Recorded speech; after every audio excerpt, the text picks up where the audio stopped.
Mas, pessoal, sejam muito bem-vindos. Então, vamos em pouca gente a gente consegue acelerar, consegue trazer a coisa mais personalizada ainda. Então, fiquem totalmente à vontade para colocar o caso de vocês mesmo, sabe? Como que para vocês determinados assuntos pegam mais ou pegam menos. Então, fiquem totalmente à vontade aí. Podem abrir o microfone a qualquer momento. Eu gostaria de ouvir, como eu não conheço as pessoas todas, né? Eu gostaria de ouvir só se é árbitro ou se é dirigente. E daí dá um direcionamento melhor, né? É tudo árbitro aqui, Marcelo. Tudo árbitro? Aham. Legal. Então tá. Porque o que que acontece? Sou árbitro. Legal, Luiz. O que que acontece, pessoal? A gente hoje, que é o nosso terceiro encontro, ele já começa a fazer uma bifurcação aqui, né? O assunto de hoje, ele já serve tanto para o árbitro, que é uma construção mais pessoal, mais personalizada, lembrando que a gente está falando de liderança, né? Então, esse desenvolvimento é o desenvolvimento na característica, no soft skill e em alguns hard skill de líder. Então, para vocês que são árbitros, puxa mais isso para o pessoal. E na questão dos dirigentes, já começa a puxar para uma linha do desenvolvimento do negócio, né? Que é o desenvolvimento da academia, da arena, e como que isso se constrói e quais são os pontos que se tornam importantes, né? Vamos lembrar que no primeiro e no segundo encontro, a gente veio muito trabalhando nessa questão mais pessoal mesmo, né? De como construir em mim uma questão mais emocional, como que eu gerencio isso de uma forma mais tranquila. Então, nesses primeiros encontros, a gente falou muito mais desse autoconhecimento, digamos assim. Hoje a gente começa a falar um pouquinho mais de técnicas com relação a desenvolvimento de líder e como que as pessoas que são lideradas por nós e aqui, pessoal, eu acho que também vale pensar o seguinte: se você não tem ninguém que trabalha com um liderado teu, você não tem um funcionário, não tem uma pessoa abaixo de você, entenda esse momento como aquele momento que você está num torneio, por exemplo, que você é líder daquele momento. Então, todos os atletas que estão jogando ali, os pais, a família, tudo aquilo, ele está sendo liderado por você em determinado momento, né? Você como professor, né? Eu estava falando com o Gustavo aqui, como professor, você tem a liderança. Você precisa liderar o seu time, precisa liderar as pessoas. Então, não entendam isso como uma coisa muito longe de vocês, porque não é, tá? É extremamente perto e a gente sempre começa a dizer que o líder começa em mim, né? Começa em mim. O primeiro líder é eu sendo líder de mim mesmo. Então, entendam isso como uma construção, tá bom? A gente vai andar basicamente aqui por umas 2 horas, né? 1 hora e pouquinho. E aí a gente vai trocando informação. Eu vou já compartilhar minha tela aqui com vocês para a gente trabalhar aqui. Só um pouquinho. Tá aqui. Agora vai. Apareceu aí, Fabiano? Apareceu. Tá. Então, pessoal, a gente fala hoje sobre alta performance, né, e gestão de times autônomos, tá? Então, a todo momento, vocês vão ver que eu falo sobre competição, e eu quero ir fazendo uma calibração aqui, tá? Sobre esses termos aqui. Como a gente está tratando, grupos distintos aqui, a gente vai calibrando essas informações de acordo com o momento. Só deixa eu ler aqui a Ariane. Joia, Tariane. Beleza. Que está mais como ouvinte. Beleza. Então vamos lá. Pessoal, o que que é basicamente a questão da alta performance, né? Essa gestão de times. O que que a gente quer entregar para vocês hoje aqui? Opa! O que que a gente quer entregar? A gente quer entregar algumas ferramentas simples, né? Elas são importantes, veja, importante, simples não quer dizer que seja descartável ou que não seja importante. Não, são importantes para elevar essa execução, a confiança, a autonomia da equipe em eventos, tá? Eventos, se tivesse dirigente, eu ia dizer, cara, você, o Fabiano, por exemplo, como dirigente, né, como empresário de arena e tal, já olha isso aqui para dentro da Arena Cascavel. Poxa, olho lá, qual que é a equipe lá, como que eu busco esse gerenciamento lá? A gente, como árbitro aqui, ou como professor, já olha para os alunos, já olha para as pessoas que estão lá dentro da construção lá do torneio, né? Então, ler o jogo fora da quadra, né? Entender onde a liderança impacta a qualidade da competição ou a liderança impacta a qualidade da sua gestão, né? Ou como a qualidade, como a liderança impacta a qualidade do seu trabalho como professor. Então, ler, é fazer essa leitura. Atuar com mais clareza, né? Usar comunicação, feedback, alguns rituais para que você possa reduzir os ruídos, né? Minimizar esses gaps de comunicação, esses entendimentos muito amplos, né? E desenvolver autonomia, criar times que resolvam melhor e escalem melhor as coisas com menos problemas, né? Então, esse aqui já bate diretamente dentro das academias, tal, né? Ou quando você tem que multiplicar essa informação, é o seguinte: quanto mais as outras pessoas te auxiliam, mais você fica no processo mais estratégico, né? Então, o que que é a performance aqui? É uma junção de comportamento e mais um processo, né? Um processo formal, tá? Então você veja, o placar ele começa lá na quadra. O placar ele começa lá no nível de satisfação do teu aluno, né? Mas a liderança mesmo, ela acontece nos bastidores. Ela acontece numa construção individual. Eu preciso ter a consciência de que eu quero desenvolver essa competência em mim. Liderança é uma competência, né? É, Você sabe que uma coisa que perguntam muito em treinamento é: poxa, o cara tem que nascer com liderança na veia? Tipo, aquele cara que era líder lá na escolinha lá. Fabiano, acho que eu vou. Tem mais um aqui. Eu vou colocar você de co-host aqui. Daí você consegue ir monitorando a galera, pode ser? Tá fechado o teu microfone, cara. Você diz para eu aceitar a participação? Aham. Deixa eu ver onde é que eu faço isso. Não, daí vai aparecer, vai começar, aparece o admit ali, você consegue admitir Ah, beleza. também. Tranquilo. Já liberei, tá? Show. Porque eu às vezes acabo focando aqui Aham.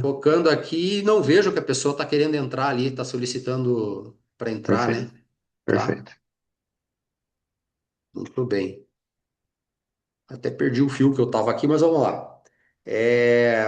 Então, assim, as pessoas perguntam, né? Poxa vida, eu tenho que ter nascido com isso? Eu tenho que ter isso aquele cara lá da escola lá, que era o cara que recrutava toda a garotada, esse cara é o líder de hoje?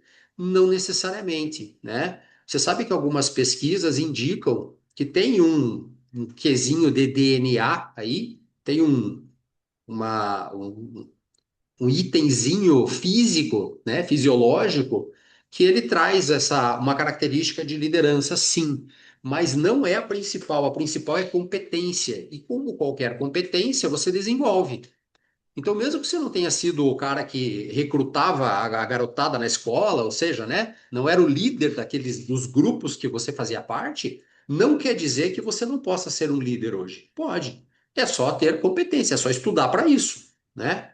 O problema é que acontece o seguinte: veja que a liderança, ela é uma coisa que acontece na gente meio que por acaso. Não sei se vocês já perceberam isso. Você está num determinado ambiente, daí você começa a se despontar naquele ambiente, começa a ter competências e tal, o pessoal começa a gostar, de repente alguém vai ter que tomar uma decisão, eles jogam isso para você.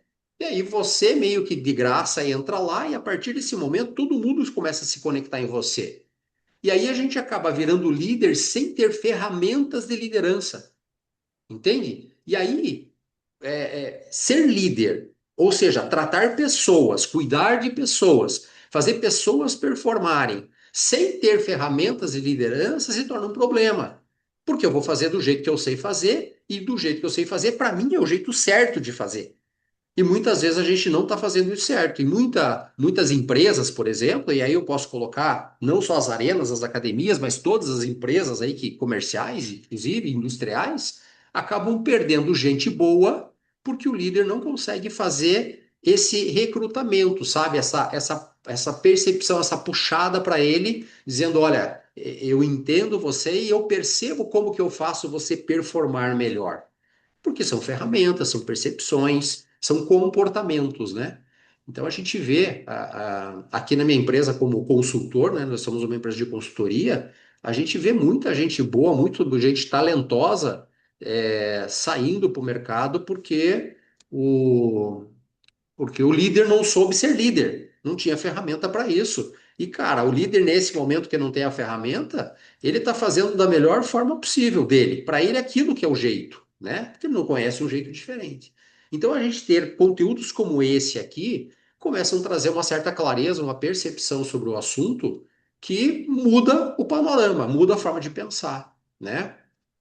Então, se veja, árbitros e dirigentes sustentam o ambiente onde decisões de difícil expressão e comunicação precisam funcionar sem teatro corporativo. A gestão invisível é o que faz o evento parecer simples. Então, você veja, quando você vai num evento lá e parece que a coisa está toda é fácil de fazer, cara, aquilo tem liderança ali. Vou dar um exemplo prático aqui. Eu tive final de semana lá na Win, que estava tendo um torneio de beach tênis lá. Cara, muita gente, chuva, todo mundo tentando fugir da chuva, ou seja, aquele aglomerado de gente, mas ao mesmo tempo que você via toda aquela competição, parecia que tudo aquilo era simples de fazer. Parecia que tudo estava funcionando certinho, sabe? Parecia que não tinha problema. E, cara, eu tenho certeza que nos bastidores tinha um monte de problema. Tava um monte de coisa acontecendo ao mesmo tempo, né? E, cara, eu que estava fora, que não estava nos bastidores, eu estava vendo que parecia tudo, parecia, sabe aquele negócio que parece uma engrenagem que funciona tudo bonitinho, tudo certinho? Os árbitros todos funcionando, a chamada dos caras. Por quê? Porque tem liderança ali, né? Tem um processo envolvendo, tem metodologia envolvendo. E isso tudo é importante para nós, né? Como profissionais aqui agora. E aí, se você não é, se você é árbitro ou professor, isso vale para o teu desenvolvimento, porque daqui um pouco você é um gestor de um lugar desse, né? Se já não é, obviamente, né? Aí eu pergunto o seguinte, eu vou fazer essa pergunta aqui, ó. Que situação de bastidor mais testa a sua liderança? Qual que é a situação interna tua que mais testa você como líder? Aqui, pessoal, nós estamos em 8 pessoas, tá? O que que eu faria aqui se a gente estivesse em 20 pessoas? Eu separaria vocês em duplas para vocês trocarem informação sobre qual situação de bastidor, de background, assim, né, de interna, mais faz com que você seja testado como líder. Só que como a gente está em 9 pessoas aqui, vocês poderiam abrir o microfone e falar aqui mesmo, né? Para quem quiser. Pode me dizer mais ou menos o que mais testa vocês, o que que é mais difícil para vocês, que situação ocorre que para você falar, putz, cara, agora eu preciso, me sinto, não me sinto confiante para decidir sobre isso ou para executar determinada situação.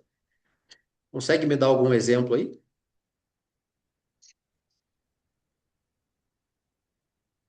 Bom, se ninguém falar, eu vou falar de uma dificuldade que eu tenho quando eu sou testado, no sentido de que eu sinto que pessoas estão me testando, na verdade.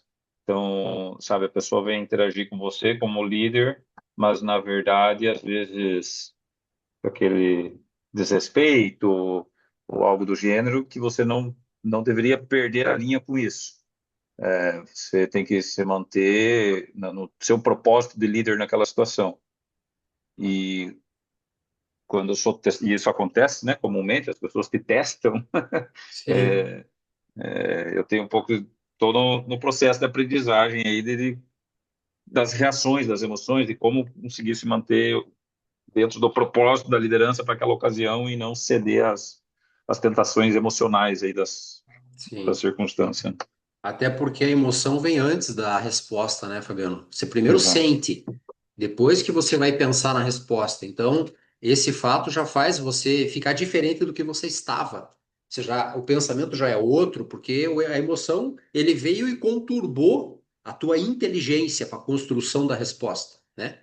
E aí, cara, tem uma dica que é bem bacana. Você veja que cada vez que a gente é confrontado, e quando você fala isso, eu me coloco muito também nisso, porque eu também sou muito confrontado. Eu sou professor universitário, dou aula em universidade, e, cara, o que tem de mais comum é o aluno querer te testar para saber se você conhece daquilo que você está falando ou não. Né? Então, eu me vejo muito nisso, nesse teste, né? Num outro âmbito, talvez, mas dentro do mesmo, de um contexto aqui de teste. E o que que acontece? Qual que é a dica mental aqui nessa história? É que quando uma pessoa interage com você, ela já espera um determinado retorno. Ela calibra o que que você, de que forma você vai retornar. Então, quando ela vem agressivamente contigo, ela espera que você volte também desse jeito, a mente dela é automática, tá? Volte desse jeito, contradizendo aquilo que ele está falando. Entendeu? Por exemplo, assim, porra, isso aqui tá uma porcaria. O que que ele tá esperando? Cara, não é bem assim. Não é bem assim. Então você veja, eu digo para você uma coisa e ele tá esperando uma contra-resposta no mesmo nível. A mente dele tá esperando isso. E quando você quebra esse ciclo, você quebra toda a narrativa já construída na mente do cara que ele vai seguir para continuar o teste com você, né? Então, quando você, em vez de responder, você faz uma pergunta para ele, você quebra o processo. Então, porra, tipo assim, vamos usar esse exemplo. Cara, isso aqui tá uma porcaria. O que que eu faço? Cara, o que que faz você pensar que isso tudo tá uma porcaria? Eu fiz uma pergunta. Ele vai ter que pensar na resposta da pergunta. E aí eu desmontei o sistema automático da mente dele de fazer essa, de entrar nesse confronto, entende? Então, quando você tiver num confronto, seja lá com o pai, seja lá com o atleta, seja no teste, seja com o liderado, né, com o funcionário, com o colaborador, e o cara te colocou numa pressão psicológica que você sente que o teu emocional tá mexido, você baleou ele aqui, ele tá mexido, pensa o seguinte, a primeira coisa que você vai fazer não é responder aquilo que ele está falando, é perguntar alguma coisa. Que daí você desmonta a narrativa construída automaticamente na mente do outro, tá? Essa é uma dica bem legal, que quando você vai pegando o hábito de fazer isso, você vai tendo mais fluidez, né? Vai se tornando cada vez mais fácil, né? Eu vou exemplificar isso aí, posso? É, na federação, a gente acaba tomando várias decisões de condutas, né, de processos, de fluxos. Então, Aham. isso é assim, isso é assado, beleza. As pessoas, é muita gente, nem todas concordam com aquela tomada de decisão, com aquela regra, às vezes. E a primeira coisa que ela tem, ela vem ter, assim, pô, isso vocês fizeram errado, isso, pô, vocês tomaram uma decisão errada aqui, isso não deveria ser assim. Isso que você falou de voltar com uma pergunta, eu tenho feito. Porque a pessoa já fala, na verdade, às vezes não só para falar que aquilo está errado no ponto de vista dela, mas também para te espinhar, sabe? Para te criticar. Isso acontece muito. E eu tenho voltado sempre com uma pergunta, da forma como você falou. Eu falo, não, pode ser, concordo contigo, pode ser que tenha outra solução. Se você puder me trazer uma sugestão de solução, me traga, o que você acha que seria melhor? E aí a pessoa vai falando e eu vou perguntando, e no final das contas ela vê que aquilo ali não tem o que fazer. É, É, ela se convence de que a própria reclamação dela talvez não faça nem sentido, né? exatamente. Então, cara, o que a gente precisa fazer, Fabiano, e aqui talvez seja o pulo do gato, é quebrar a resposta automática da cabeça, entende? A gente chama isso, a gente que o profissional chama isso de quebra de estado. Você quebra o estado que está automático, que ele está emocional, que ele está construído, você quebra o estado e faz o cara reconstruir um novo estado interno dele, né? Emocional. E nessa reconstrução, ela já vem com outro panorama, cara. Ela vem com outro jeitão, né? Então, quando eu estava vendo aqui o Luiz colocar, né, a questão, a Suelena colocou a questão da tratativa do pai do atleta reclamando, né? O Luiz colocou ali situação que não tem o total conhecimento do normal, das regras, né? Da situação de equidade. Então, assim, tudo isso, você veja, tudo isso quando a pessoa vem e aborda você sobre esse assunto, ela já espera, ela já imagina, ela cria essa novela antecipatória, né, na cabeça dela, do que você vai dar de resposta. Ela já fica esperando isso. E quando você confirma isso, amigo, aí, cara, que o bicho pega, porque daí você deu razão naquilo. E aí a mente dele se cresce mais ainda. Ela se convence de que tudo aquilo que ela está fazendo está muito certo. Quando você quebra esse processo, você faz ele repensar na construção. Opa, não era isso que eu estava esperando. Então agora eu preciso reconstruir. E quando ele reconstruiu, agora que ele já está em contato com você, muda a forma de comunicação, muda a forma de pensar. Lembre que quando o cara vem reclamar para você, a construção mental dele do assunto aconteceu sem você estar presente. Percebe esse momento? Pensa assim, ó, vamos pegar o caso ali da, da Suelena, que ela colocou a questão do pai, por exemplo. Quando o pai ficou irado lá, tá com raiva de alguma coisa, tá, enfim, né, lá com o filho, e ele veio reclamar, toda a construção do que ele vai jogar em você tá acontecendo no caminho. Você não tá com ele. Então, toda essa construção mental de como é que ele vai abordar você vai acontecer no momento que ele está ele com ele mesmo. Quando ele veio para você, a mente dele vem dizendo o seguinte: ó, este cara, ele vai responder tal coisa. É isso que é desse jeito que ele vai fazer. Quando ele fizer isso, você vai responder isso aqui. Cara, tá tudo montado já na cabeça interna da gente. Se você quebrou o processo e agora você está presente, a reconstrução que vem do novo processo é diferente da anterior, que ele estava sozinho, entende? E aí ele vem mais ameno, vem mais tranquilo, e o cara tem a tendência de baixar muito a guarda, tá? Então, procurem sempre pensar quando tiver nesse momento, falar, cara, qual que é a pergunta que eu poderia fazer que quebre o estado que a gente está passando, né? O pai lá, pô, isso aqui não é possível porque o meu filho não sei o quê, não sei o quê. Cara, bola uma pergunta. O que que você, o Fabiano falou, o que que você faria se fosse o José tendo esse problema? Qual seria a solução para você, né? Ou talvez se eu tivesse aí no teu lugar, enfim, eu tenho que pensar numa situação, sabe, do que ele está vivendo ali e que resposta eu poderia dar para que pergunta eu poderia fazer para ele que quebrasse o processo todo, tá? Eu acho que ficou claro isso, né? A gente falou bastante da mesma coisa, acaba ficando falando, como é que chama a palavra? Redundante. Fica dando redundante. Tá? Então, pensa assim, ó, a alta performance não é heroísmo, tem toda uma construção, pessoal, para alta performance. Eu preciso de comportamento, eu preciso de disciplina, eu preciso de comunicação e tenho melhoria contínua. Então, sempre que eu estiver pensando em alta performance, de novo aqui, ó, pessoal, pense no seu negócio. Você que é dono de arena, pensa no teu negócio lá, performando com os teus funcionários. Você que é professor, pensa em você performando como professor ou fazendo os seus alunos performarem, né? Você no trabalho lá qualquer de um evento, um torneio, enfim, como que performa? Tudo isso é a mesma estrutura física aqui, interna. Eu tenho que ter um comportamento, ou seja, postura, respeito e responsabilidade com aquilo. Eu tenho que ter disciplina, ou seja, tem que ter rotina, preparação, padrão. Olha aqui a preparação, que acho que foi o Luiz que comentou ali no chat, eu estou com ele fechado, sobre não saber a regra, né? Então a preparação está aqui dentro da disciplina. Puta, eu tenho dúvida sobre como funciona exatamente a regra. Cara, te deu uma rasteira aqui na tua estrutura. Porque agora eu fiquei sem argumento de preparação. Eu não consigo gerar um padrão, entende? Aí sim eu tenho que ter a comunicação, clareza, alinhamento, a velocidade disso, né? E depois de tudo, eu preciso olhar o processo inteiro e falar, meu, o que que eu aprendi com isso? O que que deu certo, o que que não deu certo?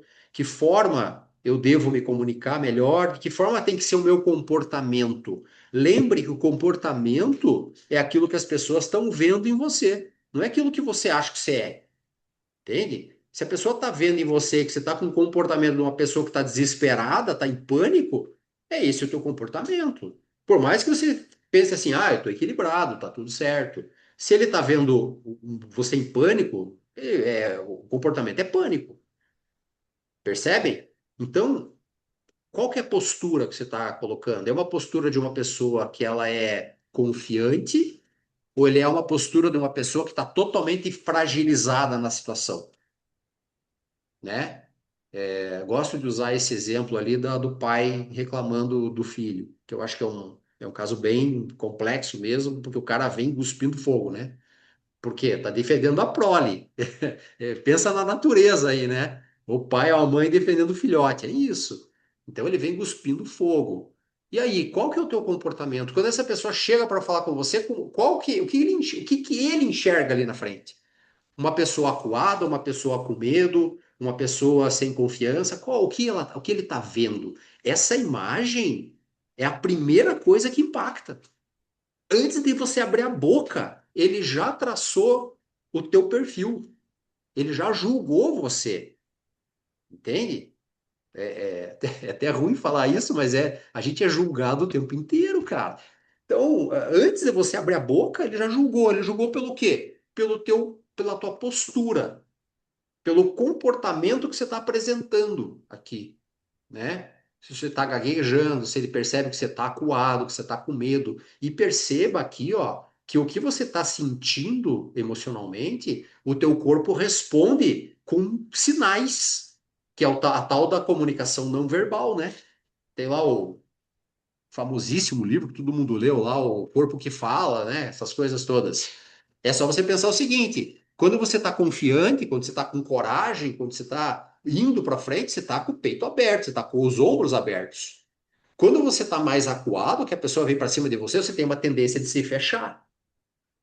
Então, se a pessoa vem para você e você tá assim, ó, sentada na cadeira, cara, o cara vai te destruir, porque ele vem assim. Então, o que que você tem que pensar nessa postura? Pô, tá sentado na cadeira lá? Senta direito, cara. Pô, coluna ereta lá, bota o ombro para trás. Por quê? Porque é isso que as pessoas estão vendo. Elas estão julgando você pela imagem que elas estão tendo. Não sabe o que está passando dentro da tua cabeça, né? Então, o comportamento é o primeiro ponto da alta performance. A disciplina é o segundo. Que é a disciplina? É eu ter essa rotina do que eu faço. Cara, quando o cara vier reclamar, o que eu tenho que fazer? Primeiro, eu tenho que pensar na postura. Depois, puta, depois eu tenho que estar calmo. Então eu tenho que fazer uma respiração aqui, porque eu tenho que acalmar um pouco o meu sistema. Depois eu tenho que pensar em como fazer uma pergunta. E depois eu vou usar a regra que eu conheço para rebater agora sim aquilo que ele está colocando. Então se veja, eu gerei na minha cabeça todo esquema, todo um processo, toda uma estrutura, né? Eu tenho que ter isso. Aí vem a comunicação. Então se veja, os dois primeiros fatos ali, ó, você não abriu a boca até aqui. Concorda comigo? Você não abriu a boca até aqui. Tudo isso já aconteceu e você está aqui ainda e não abriu a boca. Agora sim você vai falar. E aí falar de uma forma clara, com um alinhamento, uma velocidade correta, não falar muito rápido, né? E aí tem um detalhe aqui também, que é dessa estrutura de leitura corporal, que é o seguinte: se você fala mais devagar, você passa mais autoridade do que quando você fala muito rápido. Entende? Então, por mais que você esteja nervoso, que você esteja querendo colocar as palavras para fora, ou que a pessoa gerou em você um sentimento de raiva que te coloque em ação, você tem que pensar aqui também, cara, eu tenho que reduzir, a minha voz tem que ficar um pouco mais lenta, né? A velocidade, o tom de voz tem que baixar um pouco, porque isso traz um retorno, isso dá uma mensagem para o outro lá, né? Então a comunicação ela tem que ser clara, tá? Deixa eu falar uma coisa sobre comunicação, não quero entrar muito aqui para não perder muito tempo, mas é bem importante. Olha só, todo mundo tem um lugarzinho que se chama zona de premissa. O que é a zona de premissa? Zona de premissa é aquele lugar dentro da gente que você entende que todas as pessoas deveriam saber. Por quê? Porque é óbvio. É a área do óbvio, tá? Então, essa zona de primícia é a área do óbvio. O que que é óbvio para mim? É aquilo que fala, meu, se você está aqui, se você está falando isso, se você está fazendo isso, se a gente está junto aqui, tem várias coisas na vida que você, obviamente, já tem que saber. Senão você não estaria até aqui. Eu não preciso dizer para ninguém que é óbvio que você tem que vestir as calças para sair de casa. Por quê? Porque é óbvio, está numa área do meu cérebro que diz assim, cara, você não precisa dizer isso para as pessoas. As pessoas já sabem, né? Isso não seria real, ser do óbvio, se eu fosse fazer uma consultoria no interior da floresta amazônica, com os índios pelados lá. Então, poxa, já não é tão óbvio assim, né? Não é nada óbvio, inclusive. Mas eu quero dizer para você o seguinte: tem várias informações dentro dessa caixinha do óbvio, da zona de premissa nossa, que são coisas que nós entendemos que são óbvias na vida. E tudo que está dentro dessa caixa, eu tenho uma preguiça tremenda de falar para você. Eu não quero te dizer. Por quê? Porque me dá uma preguiça, porque você tinha que saber isso. Então eu não quero dizer isso para você. Me dá uma preguiça gigante. E normalmente eu não falo isso. Só que vamos pensar o seguinte: vê se vocês concordam comigo. Quanto mais eu tenho conhecimento de vida, técnica, maior se torna a minha zona de premissa. Concorda comigo? Quanto mais eu estudo, quanto mais eu vivo, quanto mais eu sei das coisas, mais coisas óbvias tem para mim. Se eu estudo a vida inteira, tenho 50 anos, se eu estudo a vida toda, eu tenho uma determinada zona de premissa. Se eu pego um menino de 12, 13, 15 anos aqui, a zona de premissa dele é muito pequena. Por quê? Porque eu, comparado com a minha, porque a minha eu já vivi muita coisa a mais do que esse cara. Então eu tenho uma tendência de falar muito menos do que eu preciso. Porque quando eu estou falando com o cara lá, eu estou entendendo que a zona de premissa dele é do tamanho da minha. E quando eu faço isso, eu simplesmente não digo algumas coisas que eu precisaria dizer. Percebe a importância disso? Eu vou tentar explicar para o cara uma coisa que para mim tá num determinado nível para cima, porque o que está para baixo é óbvio, só que esse cara não tem o mesmo grau de zona de premissa que eu tenho.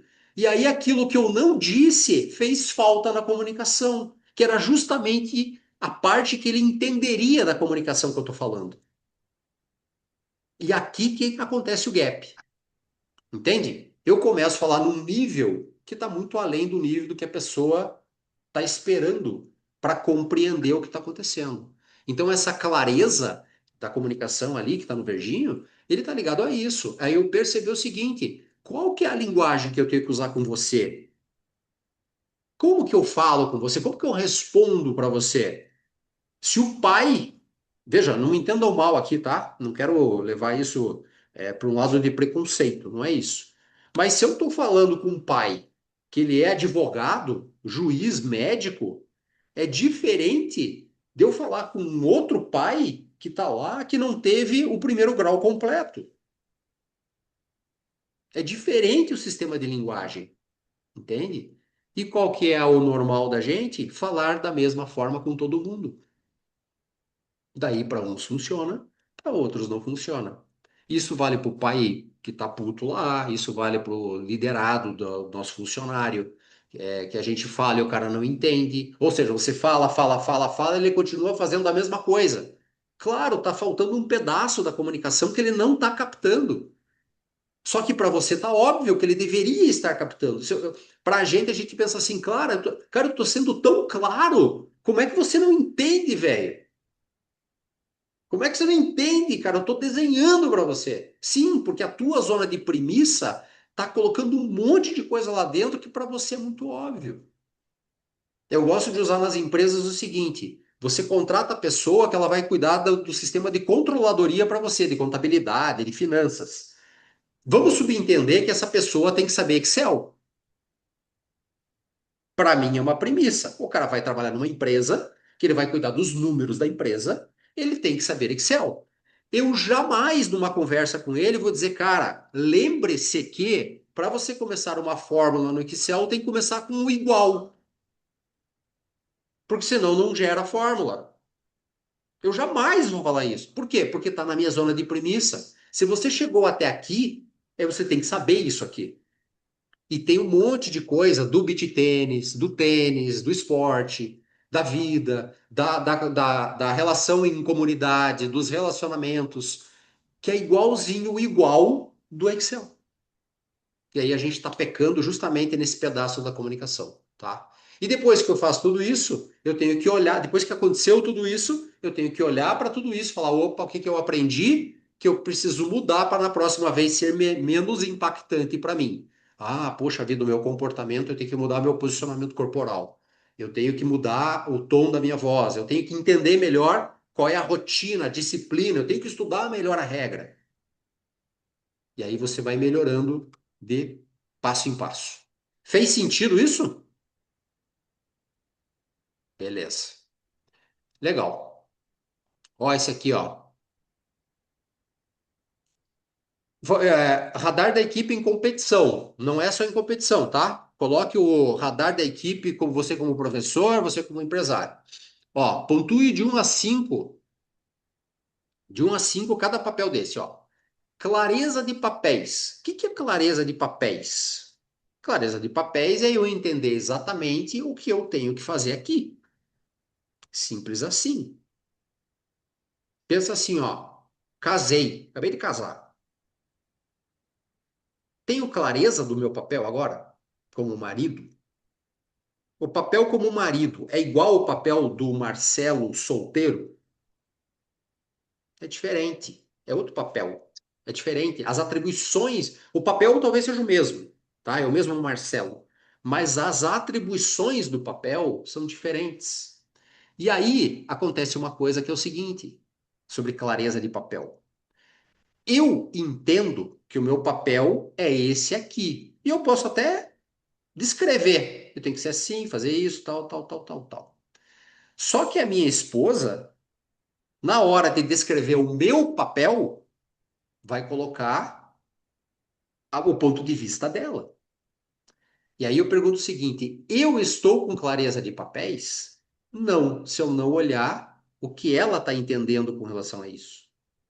Então a clareza de papel é a gente passar, para que daí sim eu possa passar para ela a percepção do meu papel. Então, o que que é clareza de papéis? É eu passar para as pessoas que estão comigo qual é o papel desta pessoa. Só que para isso eu preciso saber o meu papel. Qual que é o teu papel? Como que você, qual que é a entrega que você tem que fazer? Eu uso uma metáfora que é o seguinte: você imagina uma determinada cadeira vazia num escritório, tá? Vamos pegar a cadeira do gerente. Pegar a cadeira do gerente. Existe uma cadeira vazia do gerente lá. A minha pergunta é: o que que esta cadeira tem que entregar? Então eu contrato uma pessoa para sentar nessa cadeira. O que que essa pessoa tem que entregar? Tá claro para ela o que tem que entregar? Você tem que fazer isso, esse número, desse jeito, assim, assim, assim. Tá descrito isso. Essa pessoa tem clareza do papel dela, porque normalmente o que que a gente faz? Contrata e joga lá na cadeira, amigão. E aí você não gerencia e vai meio solto. E aí a pessoa vai fazendo aquilo que é cobrado. Qual que é o meu papel? Meu papel é responder o que me perguntam. Por exemplo, você como árbitro lá, qual que é o teu papel como árbitro, cara? O que que você tem que fazer lá? Você está fazendo o que lá? O que que faz parte do teu trabalho? O que que faz, o que que não faz? Até onde eu vou com as coisas? Eu tenho clareza disso. Você como professor, qual que é a clareza que você tem como professor? Que resultado você tem que entregar? Você tem que entregar vitória para o teu aluno? Você tem que entregar conhecimento para o teu aluno? Você tem que entregar construção de caráter para o teu aluno? Ética. Qual que é a clareza de papel, né? E aí tem 5 perguntas com 5 classes ali. Pensem rapidinho aí e respondam. De 1 a 5, qual que é a tua clareza de papéis? Como que fica a tua comunicação sob pressão? De 1 a 5. Tratamento de erros sem caça às bruxas. Deixa eu explicar isso aqui também, desses vão respondendo ali. Olha só, aconteceu um problema. Aconteceu um problema. Você está responsável por uma equipe. Imagina que você está responsável por uma equipe dentro de um torneio. Aconteceu um problema qualquer. Qual é a primeira pergunta que você faz? Se você faz a pergunta, quem errou? Quem que errou? Quem que fez isso aí? Você está mais preocupado em achar culpados do que resolver o problema. Foi a primeira coisa que veio na tua cabeça. Quem é o culpado disso tudo? Então isso é caça às bruxas. Eu estou caçando as pessoas, os responsáveis. Qual que é o pensamento correto que eu tenho que me doutrinar? Quando veio o problema, como é que resolvemos isso? Depois eu vou perguntar quem fez essa porcaria toda aí. Porque depois nós vamos conversar. Mas primeiro eu tenho que pensar em como resolver isso. Então, quando se analise aí, quando vem um problema para você, qual que é a primeira pergunta que você faz na tua cabeça? É quem errou ou como solucionar isso? E aí marque de 1 a 5 lá, né? Autonomia para resolver problemas simples, como que você entende a tua autonomia hoje? E o debriefing é você fazer uma retrospectiva, né?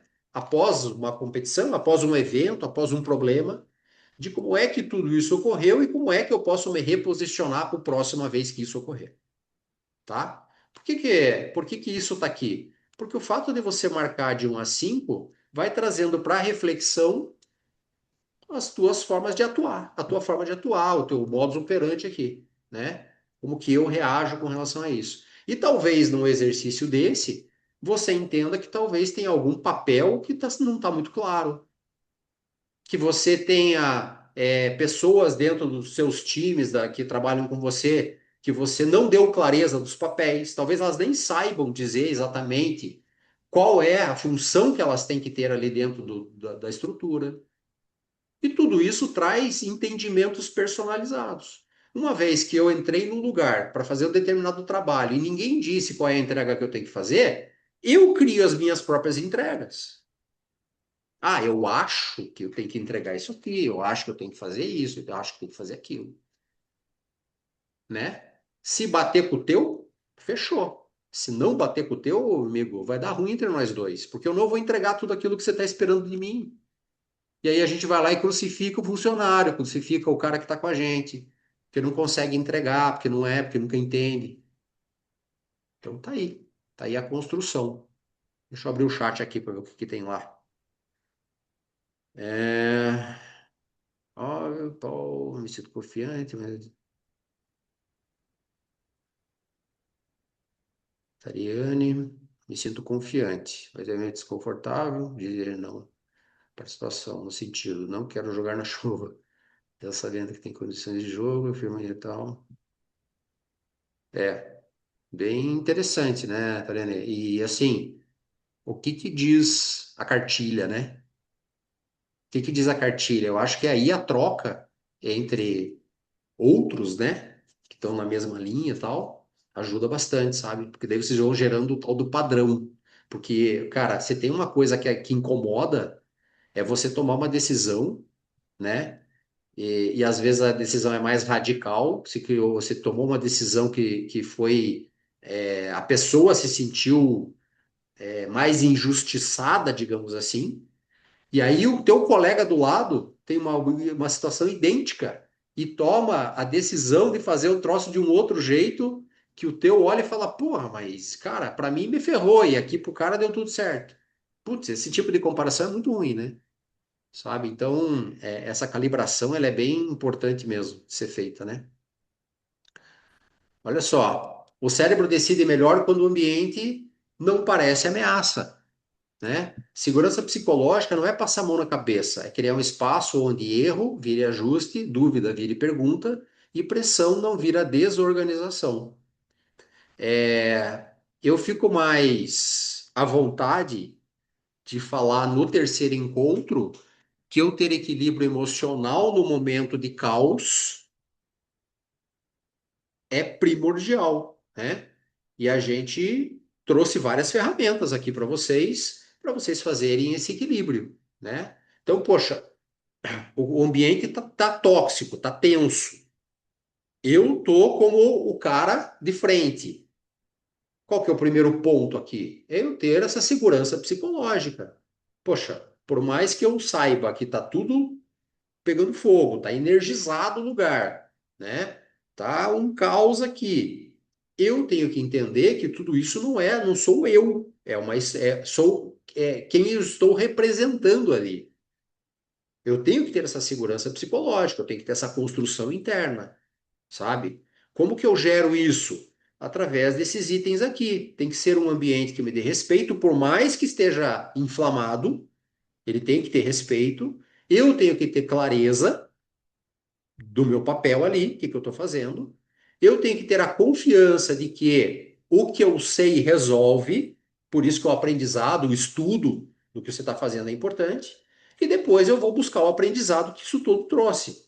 Então você veja que vários slides aqui estão falando disso. O cara chegou lá no final, olha de novo para o sistema, para o processo que você acabou de passar, e entende como que você melhora como profissional, como pessoa mesmo, né? Como que eu faço para isso, assim, reverberar, trazer para mim uma coisa melhor, para que minimize meus problemas da próxima vez que acontecer? Olha na prática, né? O líder regula o clima emocional do bastidor. Tem uma fala que diz o seguinte, né? O líder, ele é o responsável por gerar naquele ambiente qual vai ser o comportamento das pessoas ali. Daí tem uma frase que diz o seguinte: por que que o pirata usa camisa vermelha? Normalmente os piratas usam camisa vermelha nos filmes aí e tal, né? Por quê? Porque ele entende que se ele tomar uma facada, não deve aparecer o sangue na camisa, porque isso enfraquece o time. Então, ele usa a camisa vermelha para justamente fazer com que o time sempre se inspire mais a combater mais, né? Então, é uma brincadeira só, mas ela reflete muito essa questão do espírito de liderança. Se você está na liderança de alguma coisa e está no caos, o ambiente está no caos, e você também está, pode ter certeza que teu time vai estar lá, vai estar do mesmo jeitão que você. Agora, se o ambiente está no caos e você está nesse equilíbrio, por mais que está sendo difícil internamente você manter e tal, o teu time vai ter uma tendência de falar, opa, peraí que tá, apesar de estar tudo uma confusão, peraí que tá dominado ali o cara, hein? O cara tá sabendo o que tá fazendo. Vamos lá, vamos se aproximar mais aqui, vamos escutar o cara falar. Porque daí você vai conduzindo, vai trazendo a regra, né? O que não pode acontecer é você cair no pepino. Eu tive duas oportunidades na minha vida profissional de trabalhar com dois chefes bem diferentes nesse aspecto. Um deles, eu levava o problema para ele, então eu tinha um determinado problema. Na época, eu era gerente nacional, gerente geral nacional de uma empresa, né, que prestava serviço de logística.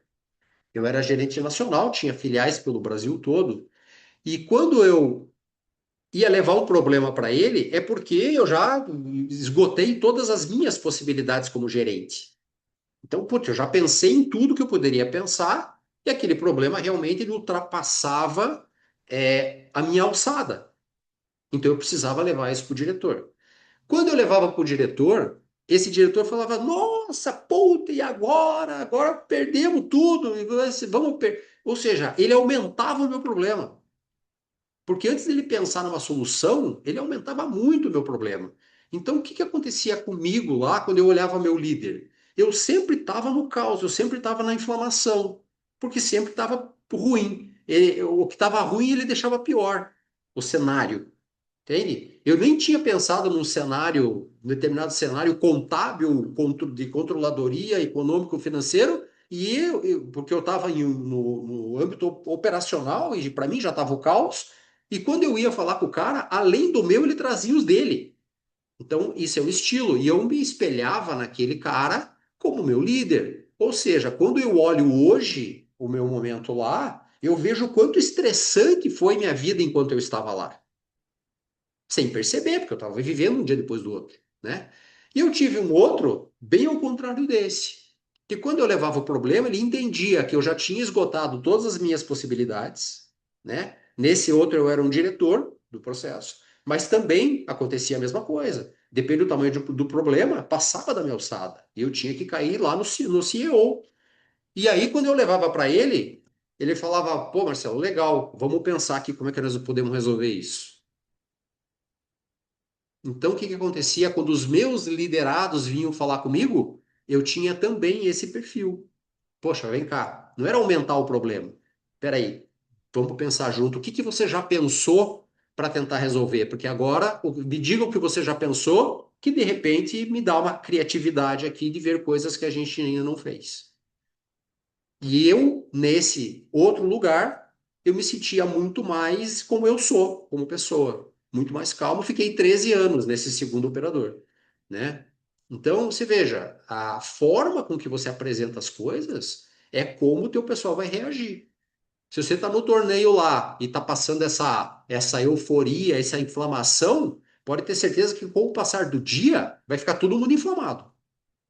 Porque isso pega, né? Vai passando de um para o outro, tá? E aí a gente fala justamente dessa questão de cultura. A cultura é justamente esse ambiente aqui, ó, cultura que se repete quando ninguém está discursando. É a cultura que você tem na empresa, é a cultura que você tem como professor, é a cultura que você gera dentro do clube que você está atuando, porque o clube tem a sua cultura, suas regras, o seu jeitão. Só que você, dentro daquela cultura, gera como se fosse uma subcultura, né? Você respeita a cultura, mas com os teus alunos você tem um posicionamento de ambiente aqui. Você que calibra esse ambiente, né? Então no esporte, ó, a cultura aparece nos detalhes, como corrigimos as coisas, como reconhecemos as coisas, como decidimos e como tratamos o conflito. Se eu trato o conflito aumentando ele, isso faz parte da cultura, né? Como tratamos erros? É aprendizado ou é culpa? Eu errei. Eu me culpo por ter errado ou eu aprendo com aquilo e não erro mais? Qual que é o sentimento que você tem quando você erra? Eu estou falando do teu erro mesmo. Putz, eu fiz um negócio errado lá. Qual que é o sentimento que você tem? É de culpa? Putz, e agora? Como é que vai ser, cara? O que que vão pensar de mim? O que que o cara vai achar? Ou aprende com isso? Isso é importante, né? Isso aqui vai moldar a forma com que você pensa. Como reconhecemos os acertos, pessoal? Olha isso, a importância disso. A gente está focado no erro. O ser humano tem um negócio na gente que se chama viés da negatividade. O viés da negatividade é levar o ser humano sempre para o lado mais negativo das coisas, né? A gente tem uma tendência de ir para o lado negativo. Eu lembro que numa das aulas que eu tive sobre esse assunto, o professor falou: olha, se o cara pular do prédio cair lá na calçada, vai juntar um monte de gente em volta para olhar. Agora, se o cara estiver feliz da vida, sentado dando risada num banco, todo mundo vai passar e não vai parar. Por quê? Porque a gente tem uma curiosidade no negativo impressionante. E veja, faz sentido esse viés da negatividade estar em nós, porque está na nossa evolução como ser humano. É graças ao viés da negatividade que a gente conseguiu sobreviver como espécie também. Que o cara pensava? Cara, hoje, se eu sair, pode ser que eu morra. Aí, em vez de caçar, eu ser caçado. E isso fazia com que ele tivesse mais atenção no que ele fazia. Então, esse viés de, puta, vai que dá errado, vai que o bicho me ataca. Isso fazia com que ele tivesse mais proteção, né? O fato dele pensar que o bicho ia atacar ele fazia com que ele tivesse mais proteção, né?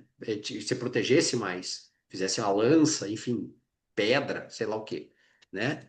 Agora, entre isso E eu não reconhecer acertos é uma coisa muito longe. Por quê? Porque, cara, se eu só aponto os erros e não mostro os acertos, a pessoa não vai ter a tendência de repetir o acerto. Porque ela pode colocar aquilo como. Pode ser que eu não tenha, ele não tenha entendido aquilo como acerto. Entende? Fica uma dúvida na cabeça. Eu acertei, só que você não disse nada para mim. Eu fico na dúvida se realmente eu acertei. Na minha cabeça eu acertei, mas será que na tua você entende que eu acertei? Uma coisa é fácil. Se eu estiver falando de esporte e estou falando do ponto, isso é muito claro. Ou é positivo ou é negativo. Ou deu ou não deu. Agora, se eu estou falando de comportamentos com as pessoas, de como eu sou líder delas, e não aponto os acertos, a pessoa não repete. E aqui vem o negócio da neurociência que vale a gente puxar. Olha só, nós temos uma tendência de buscar tudo aquilo que dá um gostosinho dentro da gente. Tudo que dá sensação boa na gente, a gente tem tendência de voltar naquilo. Então você come uma coisa que te dá, ó, num determinado momento, tem uma comida que você não comeu ainda. E aí, você estava num momento muito feliz, com pessoas muito legais e tudo mais, e você comeu, obviamente, o gosto era bom, e você gerou uma sensação com aquilo. A tendência é o teu corpo chamar você para você comer mais daquilo. Por quê? Não é só porque ele quer sentir o gosto, ele quer sentir também aquela sensação que você tinha quando você comeu lá, entende? Isso fica meio gravado na cabeça da gente. Sabe aquela a ideia de que a primeira impressão é a que fica? É justamente essa questão mais emocional. Então, poxa, eu tive um primeiro contato com isso, ele foi positivo, o meu corpo vai ter uma tendência de me levar a querer consumir mais daquilo. Agora, se a coisa que eu tive foi negativa, o meu corpo vai querer afastar isso de mim. Não é o gostosinho, esse é o ruinzinho, tá? E aí, quando ele vai afastar isso de mim, é uma coisa que muito provavelmente eu não quero repetir. E quando eu faço um acerto, não entendendo como gostosinho e talvez deixando neutro, o meu corpo não vai querer buscar mais aquilo. Esse aqui é o princípio do vício.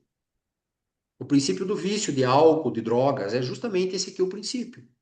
A pessoa está vivendo uma desgraça na vida, às vezes, resolve beber. Quando ela bebe, aquela bebida que ela tomou ali dá uma sensação de alívio daquilo que ele está vivendo na vida real. E o corpo assimila isso como emoção. Poxa, quando você toma esse negócio, te dá um gostosinho porque tira você do problema. Amanhã, quando eu tô com o problema, o teu corpo vai chamar você para beber de novo. A droga é a mesma coisa. A pessoa vai lá, toma a droga, dá um pico no lá. E isso o teu corpo registrou. Se você entendeu aquele pico como positivo, ela vai querer que você repita amanhã. Veja que está ligado no acerto, não no erro. O erro afasta. Cada vez que você aponta o erro, que dá uma coisinha ruim aqui, ele tende a afastar. Quando eu não aponto os acertos, eu começo a deixar livre para a pessoa sentir positivo ou negativo. Daí ela vai repetir ou não aquele comportamento que você gostaria que ela repetisse sempre, tá? Ô Marcelo, só queria fazer uma reflexão e você me corrige se estiver errado a respeito de cultura e empresa. Agora falando como empresário, quanto menor a empresa, mais a tua responsabilidade como líder da empresa, no sentido da determinação da cultura, da formação da cultura, mais autêntica a cultura é conforme os teus comportamentos, as tuas reações, teu exemplo e atitudes. E quanto maior a tua organização, ou seja, quanto mais distante você está da liderança direta, quanto mais na retaguarda você está, porque tua equipe é maior, tua empresa é maior, Tá? talvez alivia um pouco essa carga no sentido de ter o exemplo ser determinante na cultura. Isso faz sentido? E se faz sentido, como a gente, como empresário pequeno, muitas vezes também temos vícios ruins de comportamento que pode determinar uma cultura ruim para a nossa empresa. O que a gente pode fazer para tentar melhorar isso, além de, claro, a gente tentar melhorar nossos próprios vícios e corrigir nossos defeitos? Mas o que a gente pode fazer para tentar trabalhar a cultura da nossa empresa, sabendo que às vezes a gente está agindo um pouco errado em alguma circunstância? Legal. Olha só, Fabiano. A resposta disso dava o dia inteiro de conversa, tá? Mas vamos colocar o seguinte: empresa pequena, empresa grande, ela é impactada pelos comportamentos de quem está acima da mesma forma. Talvez numa hierarquia diferente, num tamanho de hierarquia diferente, mas ela é impactada da mesma forma. Então, quando você é o gestor de uma empresa pequena, que você é o único cara ali, você mais um ou mais dois, você está sendo visto o tempo inteiro, e aí sim, talvez isso seja uma situação mais direta das pessoas te copiarem e gerar essa cultura. Quando você está num ambiente maior, a hierarquia é maior, você tem um organograma, tem vários níveis, supervisor, coordenador, supervisor, gerente, superintendente, CEO, C-level. O conjunto disso gera, realmente, ele gera a cultura. Não é uma pessoa específica que gera, nesse caso, né? Então, né, nisso que você fala dessa comparação, eu concordo com que na empresa pequena vá mais diretamente na pessoa e no outro está mais pulverizado, digamos assim. Mas, de qualquer forma, o liderado, ele não está vendo o comportamento cultural da estrutura inteira. Ele está vendo do líder imediato. Ele só vê do líder imediato. Então, o comportamento desse cara, a cultura absorvida desse líder é que passa para o liderado. Entende? E aqui que começa a gerar as subculturas dentro da empresa, que é terrível, né? Então, esse é um ponto. Outro ponto é o seguinte: como é que eu faço isso? O que eu posso fazer? Cara, eu consigo resumir para você em duas coisas: o que eu tolero e o que eu não tolero.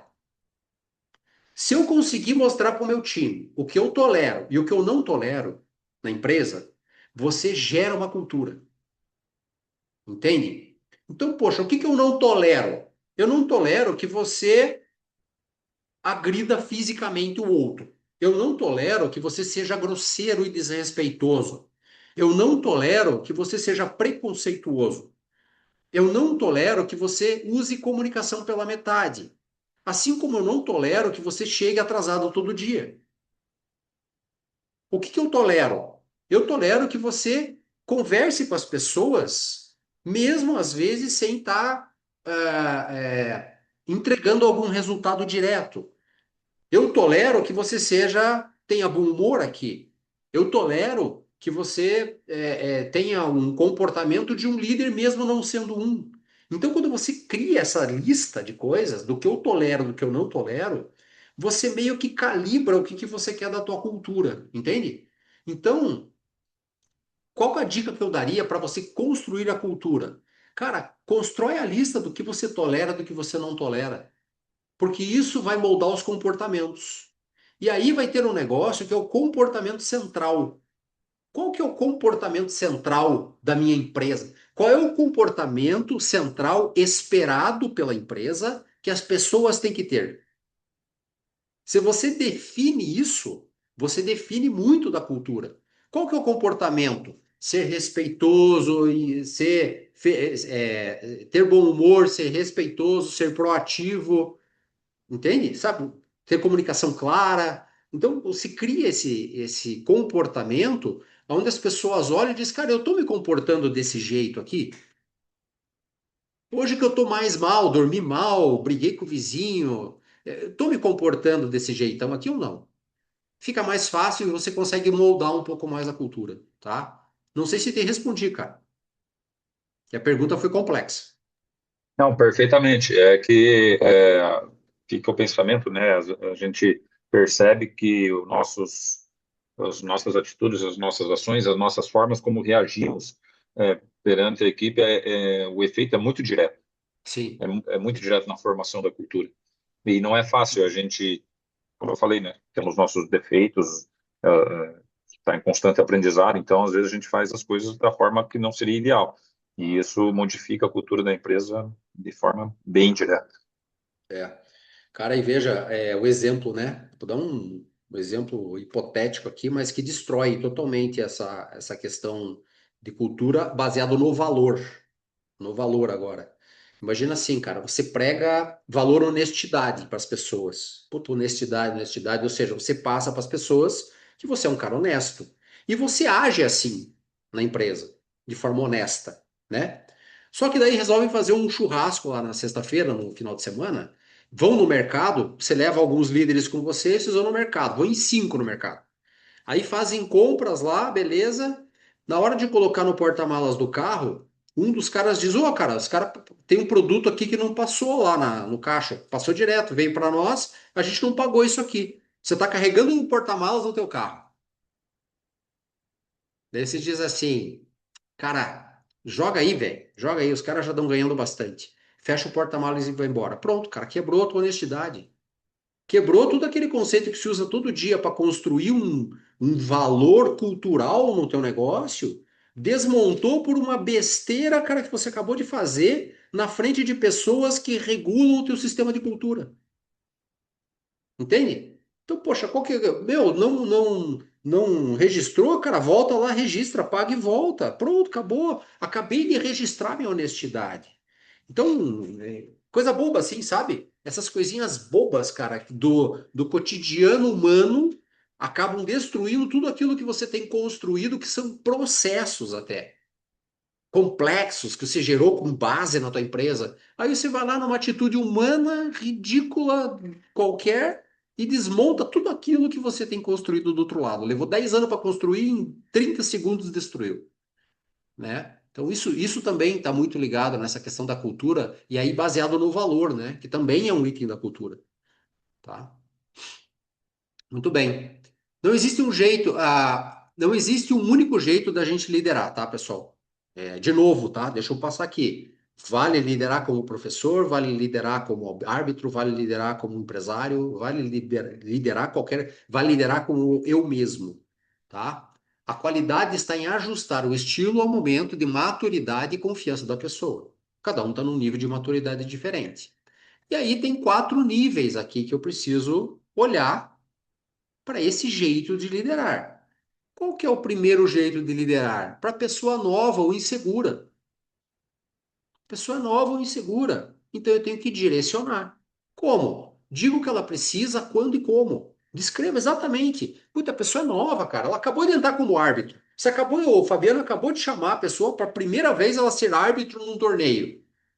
Cara, diga o que precisa, como faz, quando faz, como faz. Cara, dê o máximo de informação. Você tem que direcionar esse cara. Daí você tem o segundo momento, a pessoa que está aprendendo, né? Já está no nível, saiu do zero. Então é ensinar, explique critérios e raciocínio. Esse raciocínio é a tal da de você usar uma metodologia, né? De você usar o teu dinamismo, enfim, de você construir um processo. Então, qual que é o passo a passo aqui? Então, ensina a pessoa a caminhar aqui dentro, tá? O terceiro nível é apoiar. Então, a pessoa é capaz, mas ainda não tem confiança. Ela já sabe, você já direcionou, você já ensinou, ela está capaz, ela tem a informação, ela sabe a regra, mas ainda não tem a confiança. Como que eu trato? Escute, valide a pessoa, ajude a pessoa a decidir as primeiras vezes, né? Comece a validar. Poxa, o que que você entende aqui disso? Qual seria a tua interpretação dessa regra? É isso aqui. Poxa, escuta o cara, valide se é isso mesmo. Ajude ele a caminhar, entende? A pessoa lá, o funcionário, é a mesma coisa. A pessoa ela já sabe o que ela tem que fazer, mas ela não tem confiança ainda de fazer. Eu não tenho coragem ainda de falar com o cliente, né? Ainda não tem essa coragem. Escute a pessoa, entenda, valide ela do que ela está fazendo, de como ela está fazendo, ou ensine, né? Quando não vai validar, ensinar. E por último, o quarto nível é delegar. Então a pessoa já é autônoma aqui. O que que você tem que fazer? Combine o resultado e dê espaço para a pessoa. Não fique em cima. Não fica dizendo, ó, faça assim, que assim funciona. Ah, eu já faço assim há 20 anos, então faça assim que dá certo. Cara, isso até pode funcionar, mas de repente está fora do sistema, do jeito do cara operar, entende?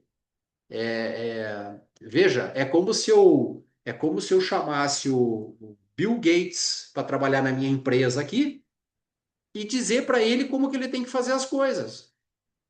Ele vai fazer do jeito que eu tô falando. Só que eu não consigo usar tudo que ele sabe, velho. Entende? Eu perco a capacidade que ele tem de desenvolver melhor do que eu, inclusive. Então, normalmente a gente puxa as pessoas, você puxa o cara como professor e diz para ele como ele tem que fazer. É diferente de passar regras. É diferente. Então, o que que você faz? Você combina o resultado. O que que eu quero de você? Eu quero esse resultado aqui. O teu papel é esse aqui. E dá espaço para o cara fazer, e você monitora, tá? É diferente um pouco, né? Então, se veja, ó, no caso de pressão, atraso, comunicação truncada, tá? Aqui eu separaria em duplas também, né? Como a gente está em pouco aqui, vamos tocar. Ó, por exemplo, um árbitro iniciante. O cara tá perdido com uma alteração de quadra e pede confirmação o tempo todo. O árbitro é iniciante lá. O cara tá perdido, tá? Essa é a primeira situação.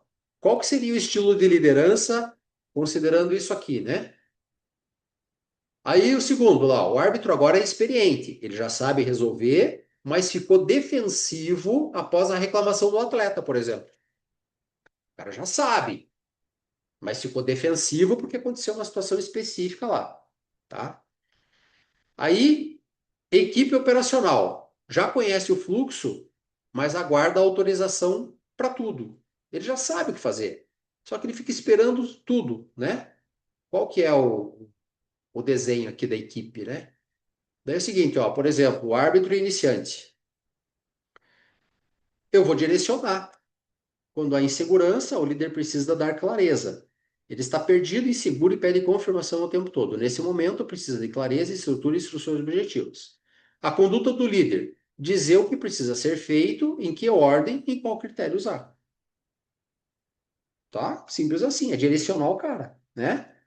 Por exemplo, ali, ó, nessa alteração, siga este procedimento. Primeiro, confirme tal coisa, depois comunique tal coisa, e se acontecer tal coisa, me aciona. Me chama aqui que eu te ajudo. Então, direcionamento direto, né? No caso do árbitro experiente, tem que apoiar, né? Quando a competência existe e o líder precisa sustentar e ganhar confiança. Ele já sabe resolver tecnicamente. O problema não é a competência, é a confiança após a reclamação do atleta, por exemplo.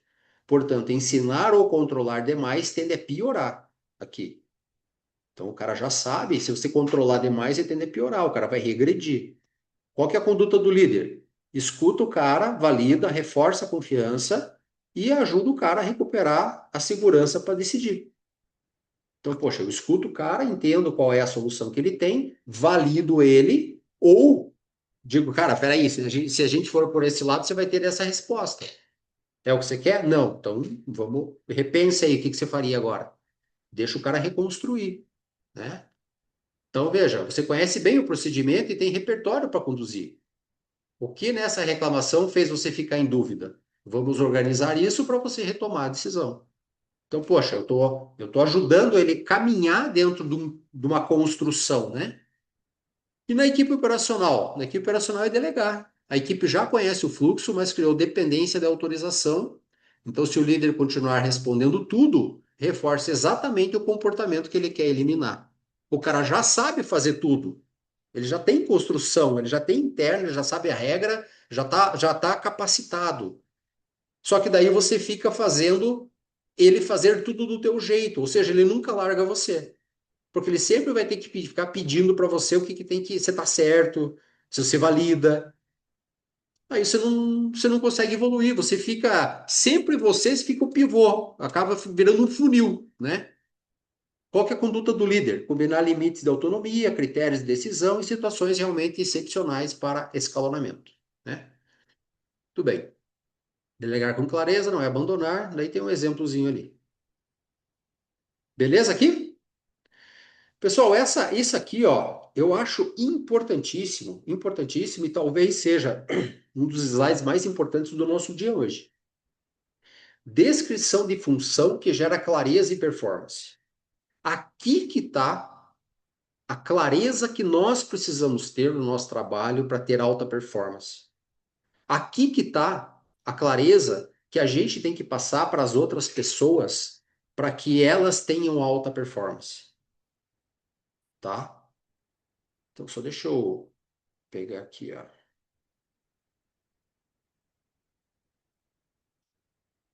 Então, assim, ó, vamos lá.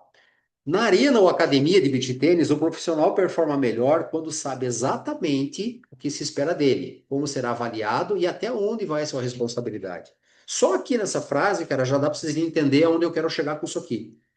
Quando você sabe exatamente o que esperam de você, como você vai ser avaliado e qual é a tua responsabilidade, isso já gera em você um caminho. Já gera em você um caminho, tá? Um caminho de comportamento, né? Então, primeiro, missão do papel. Qual é a entrega central do cargo? Qual que é? Antes de eu ler aqui, antes de eu ler um por um, deem uma lida vocês aqui em todos eles, que daí eu vou repassar com vocês.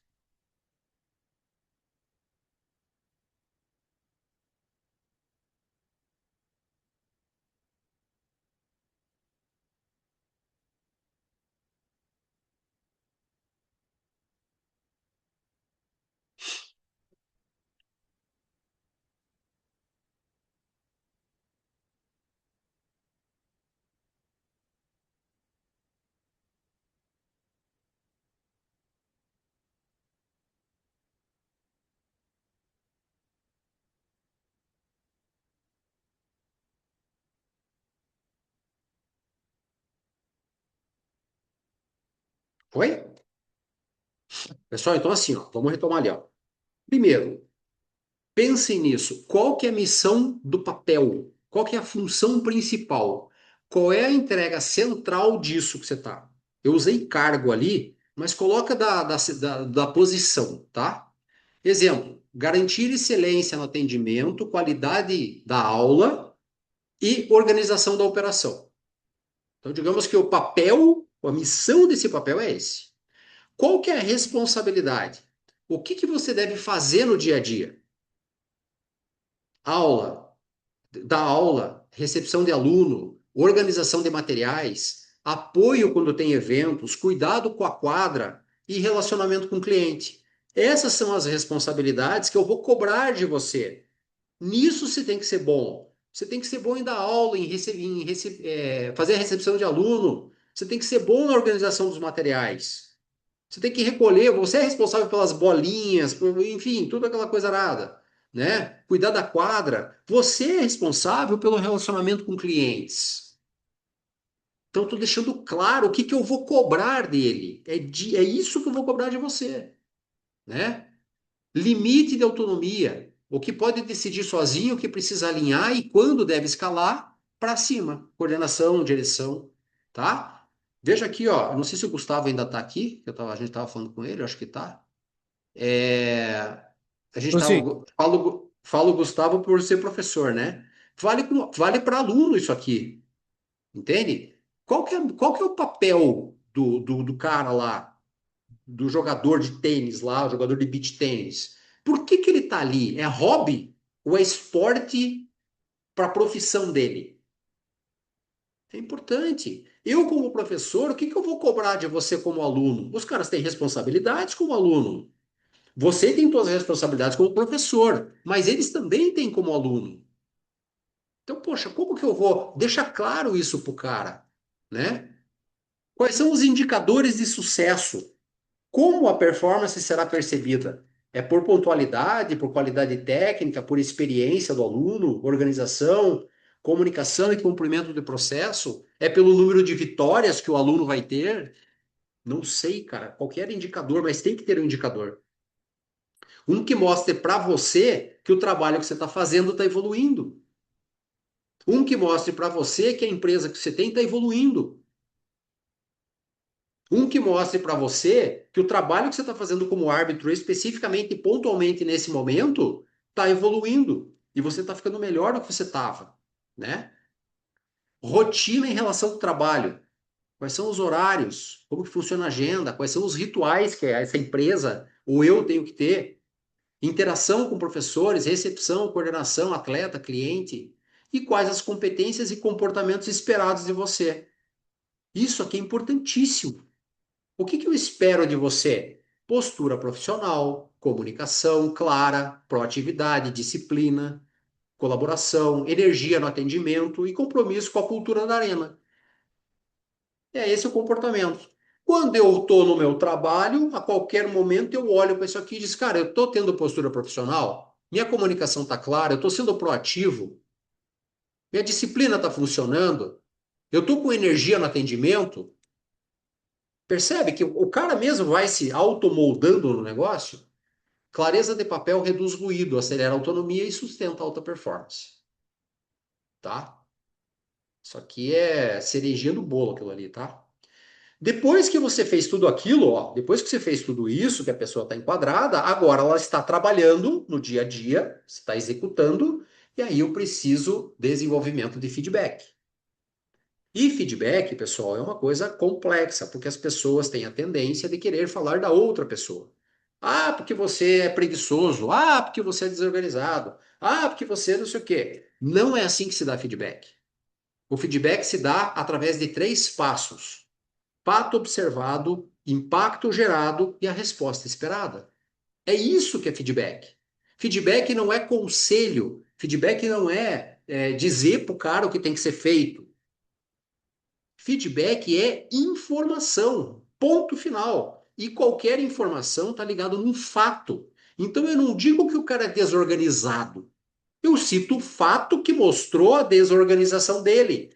Percebem a mudança de chave aqui, galera? Eu não digo que ele é desorganizado, tá? Deixa eu passar aqui que na próxima eu tenho frases ruins lá. Ó, fato observado. O que aconteceu sem novela? O que aconteceu de fato? Qual foi o impacto gerado? Qual efeito isso causou no jogo, na equipe ou no evento? E a resposta, o que deve mudar a partir de agora? Então, olha aqui algumas frases ruins, ó. Frase ruim, você é muito desorganizado.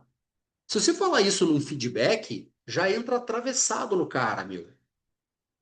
Se você chegar num aluno teu que você está querendo desenvolver como atleta profissional e falar, cara, você é muito desorganizado para ser atleta, ferrou.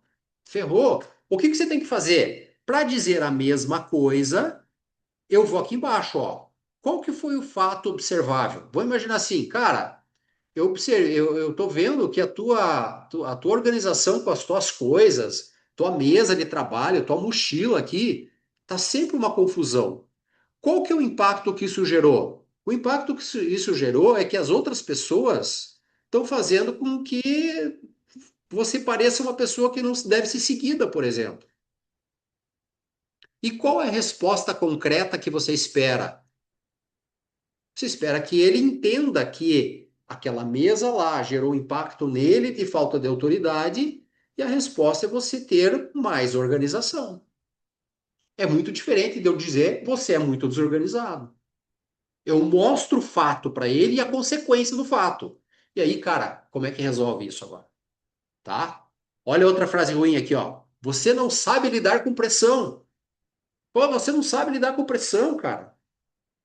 Isso é frase ruim, porque você está falando da pessoa. Qual foi o fato? Cara, lembra o pai que veio reclamar lá do filho? Sim.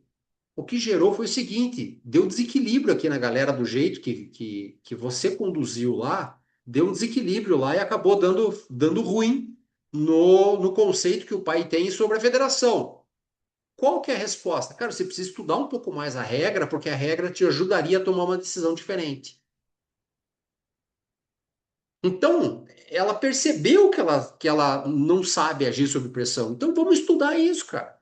Como que eu faço para agir sob pressão? Daí vale a pena assistir os dois vídeos anteriores aí, né? Do nosso treinamento, tá?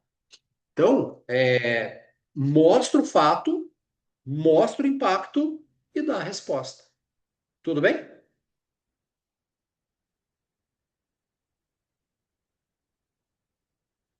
Muito bem. Quando tá tudo muito quietinho assim, cara, ou todo mundo tá entendendo tudo, ou ninguém tá entendendo nada, né? Então, fique à vontade aí, tá? Protagonismo, autonomia com critério. Estamos chegando no finalzinho já. Protagonismo, autonomia com critério. Times maduros resolvem problemas antes que o líder precise virar central de atendimento. Cara, se você é líder de alguma coisa e todo mundo está vindo buscar resposta em você, tem alguma coisa errada. Você não está delegando alguma coisa. Tem alguma coisa que está faltando aqui. Qual que é o ideal? O ideal é os líderes terem pessoas ali, liderados, que tenham uma certa autonomia e não venha tudo para cá, né? Então, olha isso ali. Então, vamos colocar 4 passos aqui. Primeiro, perguntar: o que que você já tentou? Então, você lá com, vamos imaginar o Fabiano lá com o árbitro no torneio. Aí veio o problema. O cara tá sendo o protagonista, ele que tá conduzindo, né? Aí veio o problema. O que que vai acontecer? Eu vou perguntar: o que que você já tentou? Puta, eu já tentei isso, isso e isso. Qual o critério deve guiar essa decisão? O que que diz a regra, por exemplo? Qual que é o critério que baseia, que garante a nós a decisão que a gente vai tomar? Então é orientar. Aí eu preciso decidir. Qual que é o próximo passo responsável, então? Então, eu já tentei isso, então tem que tentar outra coisa. A regra é essa, então eu tenho que respeitar isso. Como que eu dou um passo responsável agora aqui? O que que é um passo responsável? É um passo que resolva as coisas sem colocar as outras pessoas em evidência. Obviamente, não falar mal da instituição, não falar mal das outras pessoas, enfim, ter essa blindagem, essa proteção de uma construção de gerar uma coisa responsável. E daí, por último, aprender o que ajustamos para a próxima vez. Da próxima vez que acontecer isso, que muito provavelmente muito das coisas que a gente vive se repetem, né? Como que eu vou, como que eu vou agir? Qual que é o grande erro de tudo aqui, pessoal? É querer fazer tudo ao mesmo tempo. É não ter essas caixinhas aqui. É querer fazer tudo ao mesmo tempo. E aí dá ruim, né? Porque daí mistura tudo. Pense que a nossa cabeça, ela cria pequenas respostas numa construção sistêmica que vai chegar num determinado resultado. Se a gente não tem clareza de qual é o caminho que vai seguir, ela vai jogando coisas aleatórias às vezes aqui e o teu resultado não é bem aquele que você queria. Então, o que que você faz? Pensa nessa estrutura. Eu tenho que perguntar, orientar, decidir e depois eu aprendo com isso. Então, pergunto lá, até onde chegamos aqui? Em que pé estamos? Né? Beleza, nesse pé estamos, chegamos até aqui. Qual é a regra que nos garante aqui, que é a nossa base para falar aqui para frente? É essa aqui. Como é que nós temos que agir agora, considerando este cenário, com esta regra que tem que ser respeitada, como é que a gente age com o problema, com a pessoa que gerou o problema, por exemplo? E aí faz isso de uma forma responsável. Feito isso, você aprende, né? Com tudo isso. Tudo bem até aqui, pessoal? Tá. Olha só, nós criamos toda uma estrutura, a gente criou uma cultura, a nossa empresa tem um ambiente lá já montado, as pessoas que estão com a gente, elas sabem os seus papéis, tá todo mundo sabendo tudo que tem que entregar, do que é tolerado, do que não é tolerado, qual é o comportamento central que a nossa empresa exige. Tudo isso a gente já sabe, já fez e está funcionando. Eu com as minhas turmas lá estou fazendo exatamente isso. Todo mundo sabe os seus papéis, todo mundo sabe exatamente o que tem que entregar. Tenho lá os KPIs lá, né? Os avaliadores de performance, como que me indica que eu estou crescendo, tal, tudo mais. Beleza, tudo funcionando. E daí? Daí eu preciso sustentar tudo isso. Eu preciso fazer com que isso seja perene, que isso continue acontecendo, certo? E aí entra o que a gente chama de rituais. O que que são rituais? Rituais são ações que eu faço. Uma reunião quinzenal é um ritual, né? Eu posso ter um ritual, por exemplo, na minha vida, de dizer o seguinte: diz, cara, toda segunda-feira, das 7 às 8 da manhã, antes do horário de trabalho, eu vou ler um livro. É um ritual. Toda segunda eu vou fazer isso. né? Um ritual lá, poxa, todo mundo, tem gente que vai na missa lá domingo. É um ritual isso. Todo domingo, no mesmo horário, ele está fazendo isso. Aqui também, nós temos que ter rituais. E aí eu tenho rituais antes, durante, depois e sempre. Então eu tenho antes, durante e depois, e tenho sempre, né? Quais são os rituais de antes? Check-in de papéis. É revisar com as pessoas se elas ainda entendem seus papéis. Os riscos do negócio, os canais de atuação e os critérios de escalonamento. O que é critério de escalonamento? O que vai para cima? O que você resolve e o que você tem que jogar para cima? Que você não tem autonomia. Isso acontece antes do processo. Então, eu ter rituais que analisem se as pessoas ainda entendem seus papéis, se esses papéis não mudaram, se os riscos mudaram, se os canais são os mesmos, se os critérios mudaram de escalonamento, eu tenho que ter rituais. Como? Cara, faz isso uma vez cada 3 meses, por exemplo. É um ritual. Você já põe na tua agenda, né? Então, esse é um ritual. Durante o processo, reuniões rápidas, alinhamento de ocorrência, atualização de prioridades. Vale para os três fatos também, tá? Vale para professor, vale para árbitro, vale para dono de negócio. Então, veja, cada um no seu critério, obviamente, né? Reuniões rápidas, entenda lá, do professor, como conversas lá com o grupo, por exemplo, de alinhamentos. E veja, pode ser alinhamento de comportamento, inclusive. Ô, galera, é o seguinte, aqui no nosso treino, vocês estão mais brincando do que treinando. Isso é uma reunião rápida, que acontece durante o processo, né? Relembrar o atleta, antes lá no 1, relembrar do atleta de qual que é o papel, do que ele está fazendo ali, qual que é o papel dele. Puta, o papel dele é ir para a federação, o objetivo dele é ir para a federação, para a Copa das Confederações. Relembra ele, né? Depois aqui no durante, vê se o comportamento dele agora corresponde ao que foi lido lá no papel. E daí tem o depois. O depois é depois que tudo passou, você faz o debriefing, né? O que que funcionou, o que que falhou, o que que mudou, o que que eu deveria ter falado, talvez nas reuniões, nos alinhamentos, que eu não falei, o que que eu deveria ter visto melhor nos papéis que eu não vi, né? E o que que faz sempre? Reconhecer boas práticas e registrar os aprendizados. Porque daí você vai criando uma biblioteca aí, né, que vai te auxiliar a fazer com que as pessoas novas que entrem no processo não cometam os mesmos erros que essas outras todas as pessoas tiveram. Então eu registro tudo isso, né? A dica para os árbitros é o seguinte: você teve um problema com, vamos pegar de novo lá o pai com o aluno. Depois que você chegar em casa, registre isso, escreva. Aconteceu tal coisa, o cara disse isso, a minha reação foi essa, e o resultado final foi esse.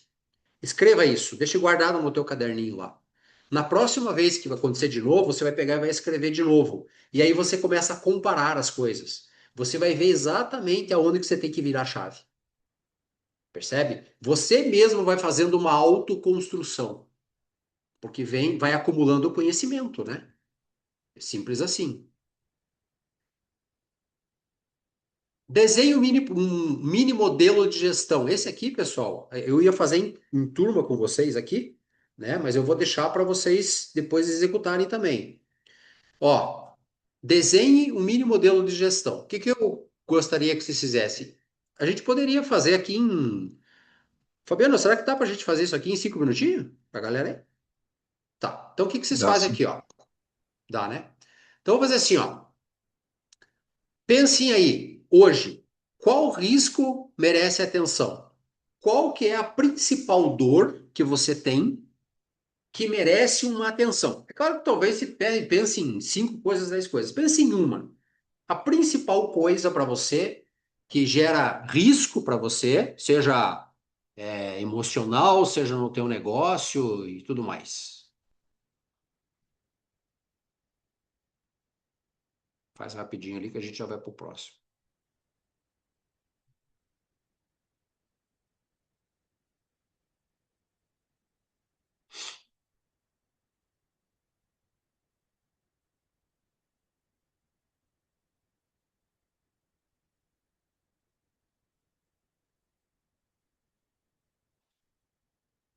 Selecionaram lá? Beleza. Agora, eu quero que vocês façam o seguinte: qual que é o ritual, ou seja, o hábito que vocês têm que criar para que vocês diminuam esse risco? O que que vocês têm que fazer para que você minimize essa coisa aí que merece atenção? Qual que é o desenvolvimento que você ainda não tem, que quando você tiver, aquele risco ali diminui bastante? Qual que é a competência?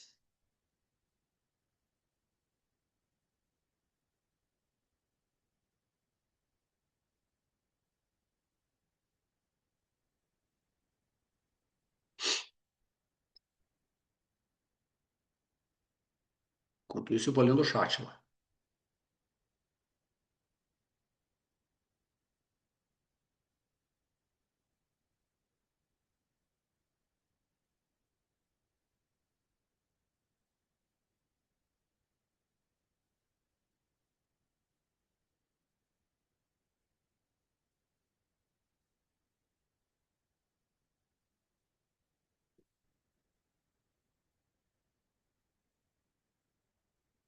Muito bem.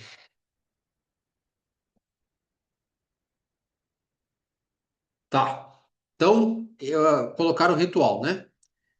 Qual frase de alinhamento você pode usar? Cria uma frase de alinhamento para você que indique a solução daquilo com o ritual, sabe? Coloca assim, tipo, é, eu fazendo eu estudando isso 2 vezes por dia, não terei mais o problema tal. Isso é uma frase de alinhamento.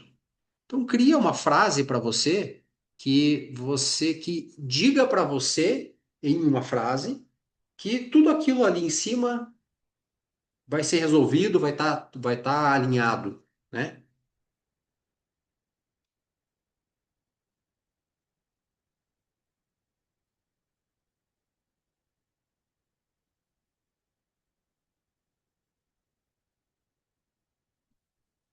E aí, por último, qual seria um indicador para você acompanhar se isso que você está fazendo está trazendo benefício?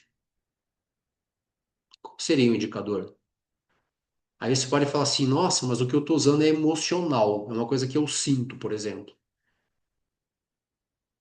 Pode ser isso, né? Do tipo, como que eu me senti dessa vez quando aconteceu esse problema comparado com a vez anterior? E aqui daí vale a anotaçãozinha que eu comentei ali no caderninho antes, vale muito. Porque daí você começa a perceber, diz, opa, aqui eu chorei, aqui eu não precisei chorar. Aqui eu tive vontade de ir embora. Aqui eu já não tive, aqui eu só chorei e não fui embora. Tipo isso.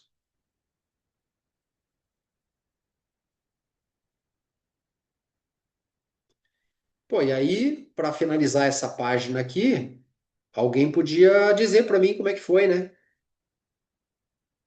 Eu sei que vocês são muito tímidos e quietinhos, mas alguém podia dizer como é que construiu esse mini modelo de gestão aí.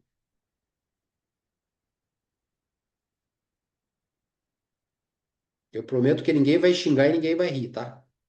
Com base naquilo que eu tinha conversado anteriormente sobre os pais, né, dos atletas, Sim. eu coloquei como risco a minha falta de paciência e por ser muito acelerada também ao mesmo tempo. Não sei se vale. Acelerada? É, muito dinâmica, rápida, Sim, sim, sim. mas aí nisso me causa uma falta de paciência às vezes. A outra parte do ritual, né? Talvez começar a fazer essa autoanálise de respirar mais calma, internalizar que a pessoa não tem tudo que você falou sobre conhecimento, né? Aquela pastinha Uhum. de tudo que você tem de conhecimento, talvez o outro não tenha mesmo, então é difícil você já agir Perfeito. momentaneamente. A frase seria não uma frase, mas tipo assim, um alinhamento, né? Tentar Uhum. me autoanalisar mais, tentar me, Uhum. é, me conhecer melhor talvez até uma meditação, para não agir Boa, tão impulsivamente, talvez, né? boa, E o legal. feedback seria realmente o feedback, talvez, dos outros ao meu redor, depois que eu fizer tudo isso, e do, dos atletas também, de repente, né? Sim. Uma análise aí.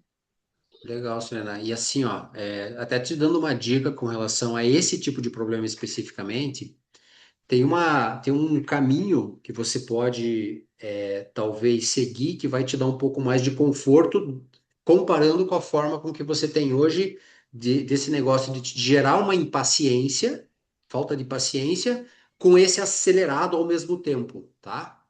Você Uhum. veja, quando você tiver nesse momento, o que que você pode fazer? A primeira coisa é você nominar nesse momento. Imagine você acontecendo agora. A primeira coisa você faz assim: qual é a emoção que eu estou sentindo? Você pôr nome nela, entende? Putz, eu estou sentindo raiva, eu estou sentindo medo, eu estou sentindo frustração. Eu estou sentindo. Então você nomina, tá? Não precisa pensar profundamente o que significa. Simplesmente você Eu fico vai. indignada. Tô Indignada na indignada. hora. Nossa, tô indignada. Tô indignada com isso. Então você deu um nome, tá? Quando você deu um nome, é como se a tua mente tirasse isso da primeira pessoa. Ele meio que saísse de você. Então você deu um nome para o negócio. Então, puta, tô indignada. Qual que é o segundo passo? O segundo passo é corporal.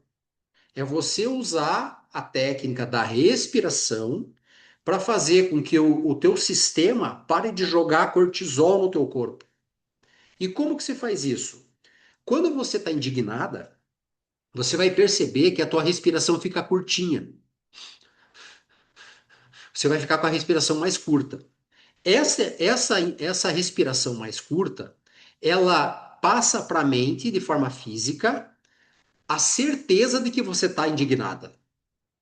Então, enquanto você está com essa respiração curtinha, enquanto você está na adrenalina, a tua respiração tá curtinha. Por quê? Porque o teu corpo está entrando no que a gente chama de ataque ou fuga.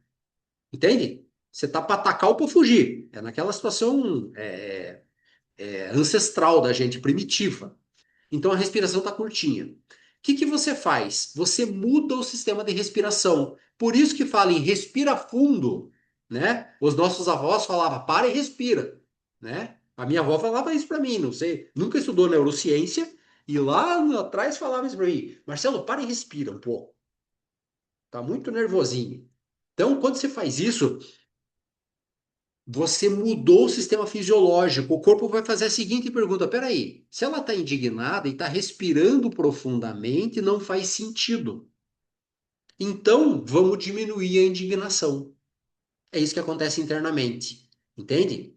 E tem uma técnica da respiração que ela é bem bacana e ela funciona mais rápido do que simplesmente você respirar normalmente e profundamente. Ela se chama 4-4-8.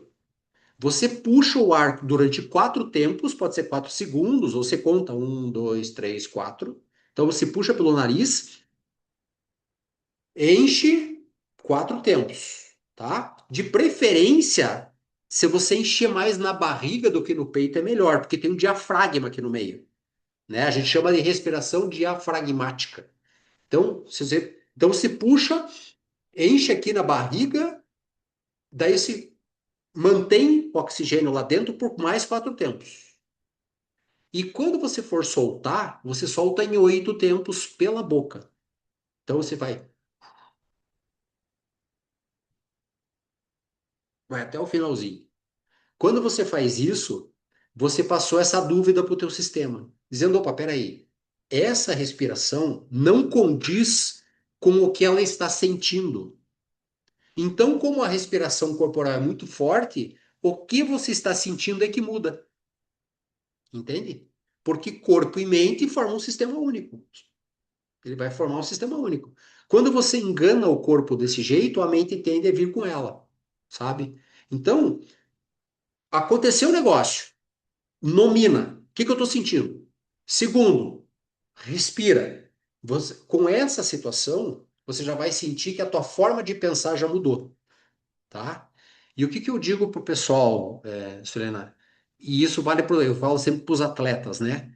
A gente não treina isso quando está acontecendo. A gente treina isso quando não está acontecendo. Porque daí você passa a informação para o teu corpo, entendeu? Então, qualquer situação de vida que você tiver que mexeu um pouco contigo, por mais que você não precise, foi uma situaçãozinha simples, faça, faça. Porque o teu corpo já vai entender o sinal, entende? É como se fosse um gatilho. Quando você precisar lá no torneio, lá na situação, quando você começar, o teu corpo já sabe onde tem que ir. Aonde acaba isso? Entende? Eu sempre falo para os atletas, cara, você não, isso aqui você não treina no torneio. Você treina no treino. Quando você chega no torneio, você tem que só fazer, só executar, né? Aqui é igualzinho. Então, quando você tem isso, no cotidiano, na vida cotidiana, ah, sei lá, discutiu com alguém, faz lá, lembra do negócio, puta, vamos nominar, vamos fazer a respiração, né? Quando acontecer lá no torneio, lá onde você estiver, no caos lá, cara, o teu corpo já vai saber o que fazer. A respiração 448, ela vale a pena você ir repetindo ela, tá? Se você sentir que não baixou ainda, vai repetindo ela. Eu gosto de dizer o seguinte: se você tiver tempo nessa história de dar um chego no banheiro, fechar a porta lá, ficar quietinha, fechar os olhos e fazer a respiração, melhor ainda. Porque daí você vai regulando o teu sistema fisiológico de acordo com aquilo que você quer que o teu sistema mental acompanhe, tá? Não sei se me fiz confuso, mas não, então tá. Muito bom. E aí, grandes líderes não apenas conduzem, eles desenvolvem pessoas capazes de realizar grandes resultados. Este é o verdadeiro legado da liderança. Muito bem, pessoal. Na verdade, era essa construção que a gente tinha programado para hoje, né? Tem mais uma informação no chat. Show. É isso aí, é você mesmo. Legal. Pessoal, perguntas? Manda aí. Vamos nessa. Não vi que o Batata tinha entrado. Seja bem-vindo, Batata, agora no final. Alex também. Sejam muito bem-vindos aí. E fico à disposição. Tem alguma dúvida? Um dos pontos bem importantes para mim hoje é essa separação entre quem é você, né? Se eu sou professor, se eu sou árbitro, ou se eu sou um executivo aqui, um dirigente, né? Como a gente tem chamado aqui. Porque para todos, o mesmo desenho se aplica. Tá? O mesmo desenho se aplica para todas as situações. Então, independente de quem é você dentro dessa estrutura, pode seguir esse passo a passo. Você viu que hoje é praticamente um ferramental, né? Pode seguir esse passo a passo aqui que vai te auxiliar bastante nas construções das coisas, tá? Beleza? Então tá. Fabiano, eu vou parar a gravação aqui só para a gente encerrar. Stop recording.